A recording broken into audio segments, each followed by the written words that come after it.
అందరికీ నమస్కారం. ఇక్కడున్న పెద్దలు కావలి శాసనసభ్యులు కావ్య కృష్ణారెడ్డి గారికి, అలాగే మాజీ మున్సిపల్ చైర్మన్ గారికి, అలాగే తెలుగుదేశం పార్టీ కార్యకర్తలకు ప్రతి ఒక్కరికి నమస్కారాలు. చాలా సంతోషంగా ఉంది. ఈరోజు ఇక్కడ కావలి పట్టణంలో ఇక్కడ ఈ సమావేశం ఏర్పాటు చేశాం. ముఖ్యంగా గత 5 సంవత్సరాల్లో పేద విద్యార్థులకు స్పోర్ట్స్మెన్స్కు ఏ విధమైన సౌకర్యాలు కల్పించకుండా వదిలేసిన ఆ రోజులు కావివి.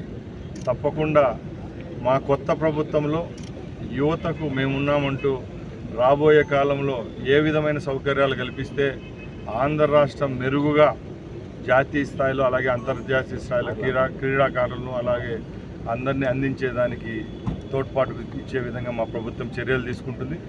ముఖ్యంగా మా శాసనసభ్యులు ఇక్కడ ఈ ల్యాండ్ను చూపించడం జరిగింది. ఈ 5 సంవత్సరాల్లో ఏ విధంగా కావలి పట్టణంలో గ్రౌండ్లో స్టేడియం అయితేనే అలాగే ఇక్కడున్న క్రీడాకారులందరికీ తగిన న్యాయం చేసే విధంగా మా ప్రభుత్వం ముందుకు పోతుంది. అతి త్వరలోనే డిపిఆర్ ప్రిపేర్ చేసి ఇక్కడ మంచి స్టేడియాన్ని కావలి ప్రజలకు ఇచ్చేదానికి మా ప్రభుత్వం చర్యలు తీసుకుంటుంది.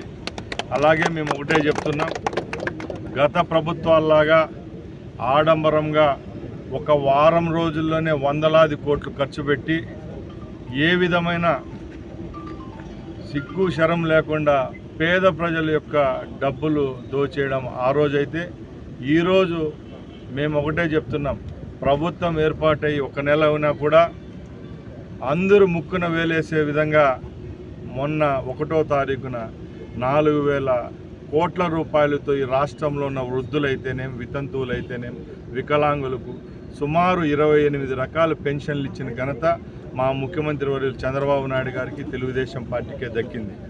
అలాగే మేము చెప్తున్నాం, మొన్న ఇదే జిల్లాలో పూర్వపు ముఖ్యమంత్రి తిరస్కరించబడ్డాడు. అసెంబ్లీలో పోయేదానికి కూడా ప్రతిపక్ష హోదా లేని వ్యక్తి ఈ 30 రోజుల్లోనే ఏదో రాష్ట్ర ప్రజలకు తెలుగుదేశం పార్టీ మా ప్రభుత్వం అన్యాయం చేసిందని ఆయన చెప్తా ఉన్నాడు. నిన్న కూడా మేము విజయవాడలో ప్రెస్ మీట్ పెట్టి చెప్పాం, ఇప్పుడైనా ప్రజలపై వ్యవస్థలపై నమ్మకం ఉంచుకుంటేది నేర్చుకుంటే నీకు గౌరవం ఉంటుంది.